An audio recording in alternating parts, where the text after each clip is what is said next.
And carbon trading. So you can you can buy and sell these carbon credits on either the public or private market.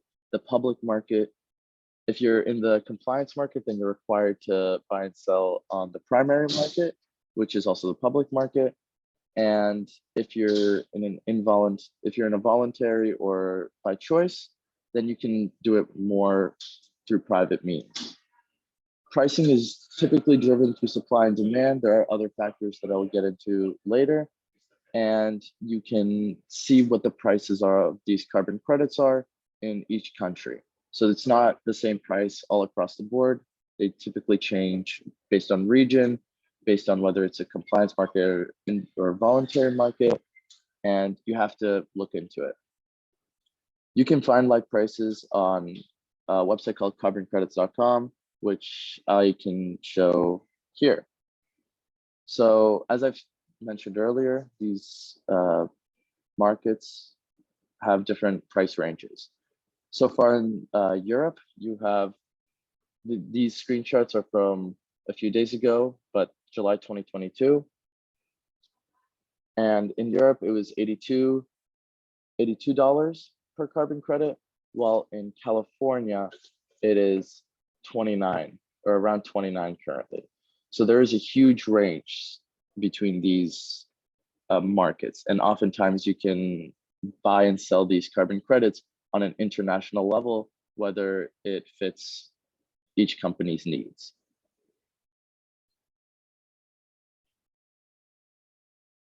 As I said, the price influencers are primarily supply and demand, but each project is different. Each carbon credit project requires equipment, a verification and certification process, and of course, training for employees and to properly create a sustainable project.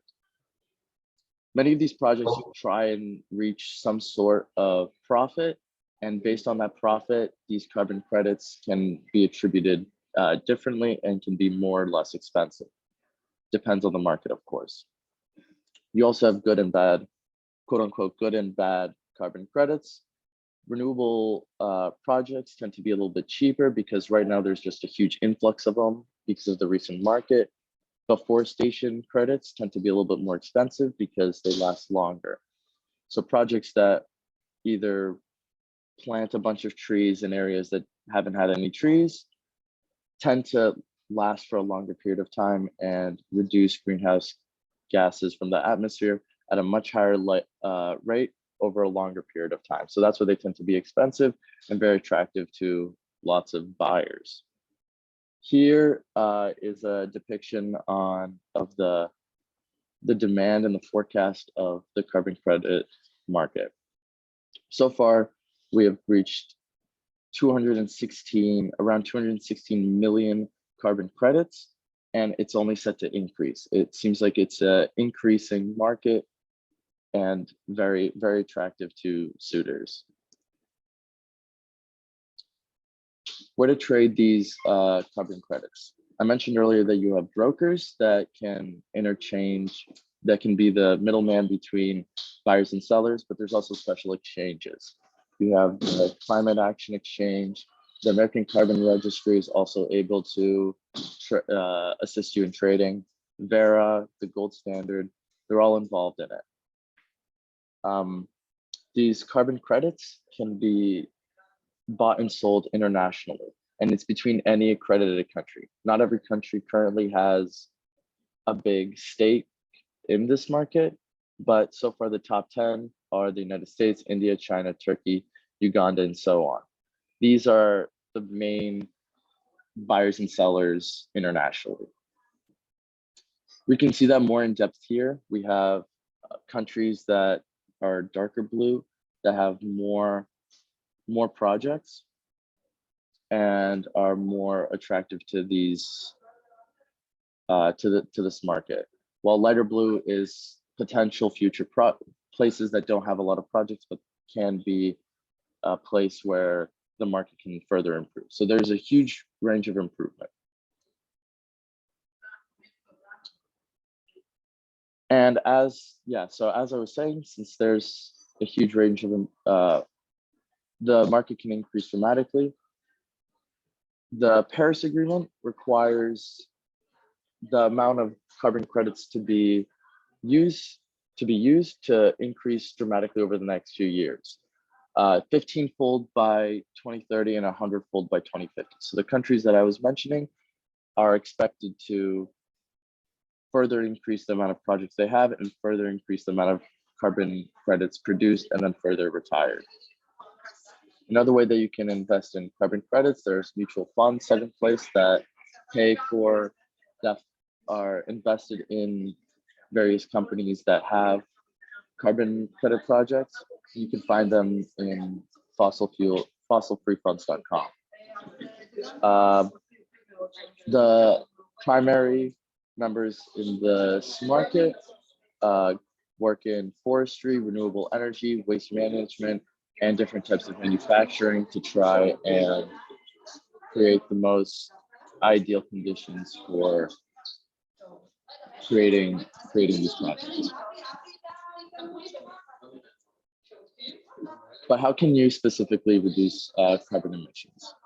So with this US and Securities Commission now requiring publicly traded companies to disclose their carbon emissions, how can companies, when disclosing them, decrease it in order to be more attractive to the public eye?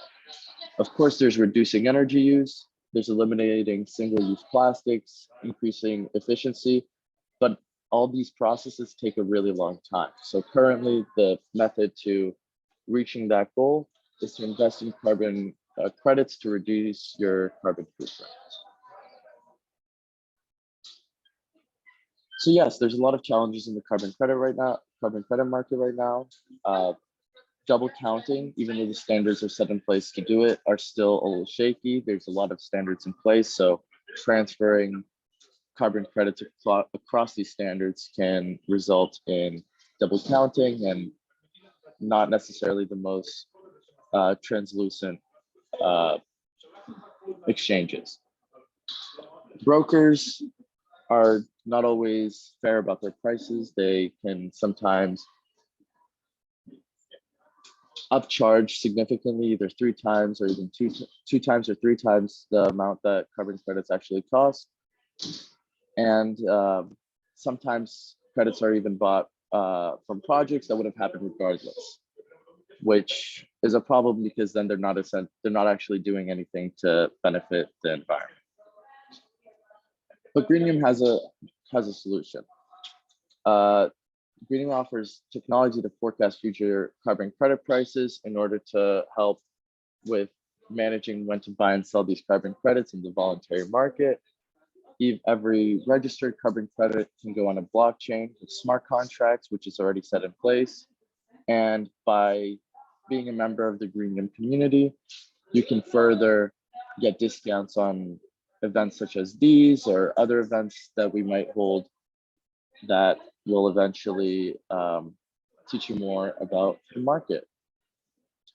So that's the US carbon credit market. And Asaf, would you like to add anything else to the presentation for anybody? Yeah, thank you, Zach, for showing that as part of our Greenium solution, helping companies to make predictions on the carbon credit market. And if a company would like to get more information, they can leave the details in a website. We can give them a specific offer. We use different algorithms. We make performance comparison and check the market with characteristics of different states. And I wanted to ask you, maybe you can elaborate a bit how property owners in the United States could get through energy efficiency programs the carbon credits. Yeah, of course. So a lot of these, any realtor company that wants to create a more green household can go through either these rating companies that I was talking about or through these standards to set up a plan to try and see how much greenhouse gases are reduced, when their buildings become more green. Through that process, and it can sometimes be lengthy, sometimes shorter, depends on the project, you can get carbon credits for it, and then eventually either sell it on the market or use it as an offset for the compliance market.